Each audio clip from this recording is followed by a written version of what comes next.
Yeah, but, now we are. And now we got to deal with it. And we're now familiar with it. We understand what we got to do now, how tougher it is now. I mean, at least that's the positive. We can look at it from here. We know what it takes from here on out. We know what this next game at home mean. It's frustrating. It's never ideal to go down, your first game at home. But, it's something we got to deal with, come out with extreme confidence and come out and play how we know how to play. How do you two best motivate each other in situations just like this? I mean, at this point, it shouldn't be no extra motivation other than looking at that, down one. That's all the motivation that you need. And, that's how we look at it. It's much that don't need to be said. It's just a feeling that we have. Did Milwaukee surprise you guys in any way? I'm not. They played extremely hard. They got out on us in transition. That really hurt us. Now we understand what we got to do, get back, make them play us in half court, and, trust our defense. 4 points for Kyle when he's been averaging 22. How did you get him going? He'll get himself going. He understands the magnitude, of the situation, in the whole. Nobody wants to, have 4 points. But one thing about him, he's going to bounce back. He's going to go out there and play extremely hard. Even if it's not with points, it's, getting everybody involved, rebounding the ball, pushing the tempo, putting us in the right position out there on the floor. So, he's definitely going to bounce back.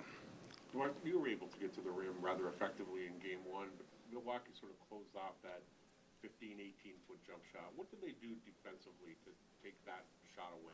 I don't think they necessarily took anything away from me. It was just me being aggressive. I could have got to my 15-foot shot. It was just me being aggressive, me seeing lanes and trying to get to the free throw line. I shot 15 free throws. I missed a lot of layups that I rushed. With their length and being able to look at it again. Understanding how to attack it next time and mix in a little bit in between game at the same time. Are they unique in that length that they're yeah. Giannis and Maker? Without a doubt, even passing lanes, everything, they getting hands on the ball, even when you think you got a layup, they coming out of nowhere, getting hands on the ball. So, something we got to be more conscious of, understanding, it's a series now and how to attack it. Does that length make you think twice about making that pass, the pass out of the trap? Because once you stop and think, that's where bad things can happen, obviously. So how do you get around that? Yeah, I mean, we learned the best way in Game 1 of having that feeling of, thinking a lane is open or a pass lane is open, trying to make it pass, and they get a hand on it, even if the guy is a couple feet away. Just understanding, having guys ready for the ball, going to the ball whenever a pass is made, and, just still being aggressive with it, and just now we know, having that feeling, now we know. You talked about taking away some of Giannis's opportunities in transition. How much of that is tied into what you guys are doing on the offensive end to make sure that you get out? We shot 36%. That gave them multiple opportunities to get out in transition, especially with us trying to be aggressive with myself, getting to the basket, leaving my teammates, 4 on 5 going back down. Something we got to be more conscious of. We miss a lot of easy shots we normally make. We make half them shots. We limit their transition, make them play in half court. We give ourselves a better chance. Our coach Casey was talking yesterday about maybe there was some illegal screenings and bordering on illegal. Did you feel it was, and do you think that'll change in Game 2? I guess maybe, they like to run that screen with Delly so they can get Giannis on the block. If you pay my fine, I answer that question. But we. I probably can. Okay, so next question. DeMar, what about Bond too? Did he surprise you at all? Like, he's been playing 15 minutes, but then he came up big with some big plays and just that. Yeah, he came up big. Came up big. Been playing the last couple of weeks. For him to come out in his first playoff game, be aggressive that way. Making the right plays, being in the right spot. It was big. Now it's on us to understand his length when he's out there, the things that, he's able to do and what he's able not to do, and, try to take everything away and attack it. Why are you guys always slow starters, first quarter, start of third quarter? Why is it that you're starting lineup never seems to consistently get off to good starts, and you always seem to be best late first quarter, early second quarter. That's when you guys, have your most success. What's with the slow start? It seems like for a couple of years now. Yeah, Been the issue. I don't know. You ever had like an old Regal? You got to start up and sit there for a while, before you pull off and you go on your little road trip. But once you get going, the car feel like a 2016 Lexus or something. I think that's just kind of our problem. I don't know. It's something that, we have to be better with. I don't know. I mean, is there a little bit more urgency now to get, hit the ground running? Like, that first 2-3 minutes, we have to be better than we've been in the past, just so. Yeah, I totally agree with you. I totally agree. Trust me. It's something that, we can't feel our way into. We can't wait till a team hit us or whatever it may be. We gotta have that automatic start and get out as soon as that ball go up. Is it a must win tomorrow? How you feel? Yeah, without a doubt. It's nothing else. It's a must win for us on our home floor before going out to Milwaukee. And like I said, we've been here before. We understand the task that's at hand and how difficult it's going to be.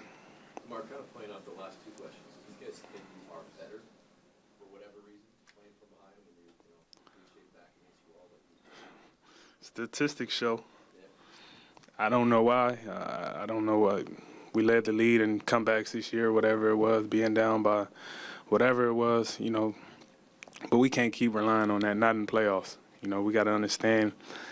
Let's come out and play like we do in the end of the first quarter, in the first half, in that third quarter, fourth quarter. We got to put 48 minutes together, and now is the time to do it.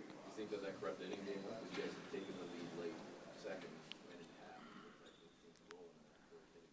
half. Yeah, we got to understand, if we got a lead, whether it's 1 point, 10 points, team's going to turn it up. They're not going to lay down. They're not going back down. So we got to take the approach like we down by 10 the whole game. If that's what it got to take for us to, play the way we need to play, we got to keep in our mindset. When we look at the scoreboard, we down 10 every time we look up. Well, how much more of a factor can Jonas become? He could be everything. He could dominate the boards, especially when Thon Maker is in there. Even when, Greg Monroe is in there, with his length. It's something that, that help us out a lot. Once we make them guys miss, give ourselves the chance to get out and transition like they did us.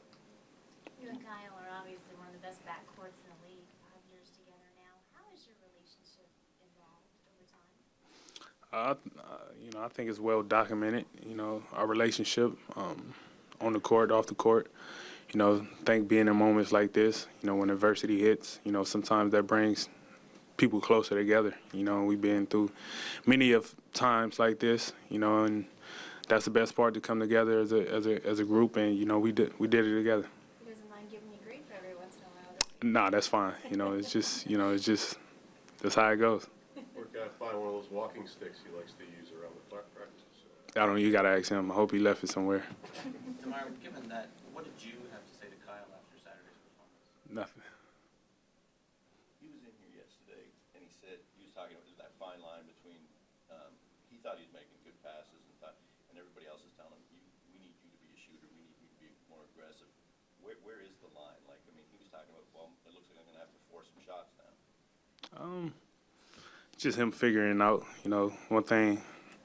Cal minds work at 1,000 miles per hour. Once he settled down, he gonna figure it out. What he should do, when to make the right pass, when to take the shot, when to be aggressive, whether it's in spurts, being aggressive scoring, whether it's in spurts, getting everybody involved. He gonna mellow down, calm down, and get that part of it together. PJ was in here yesterday. He talked about making quick changes through communication defensively. How difficult that is, because there's no time to do it. How is it at the other end offensively when you got to make adjustments the way you're attacking? For me, I always try to keep in mind different combinations, that's going to be out there on the court.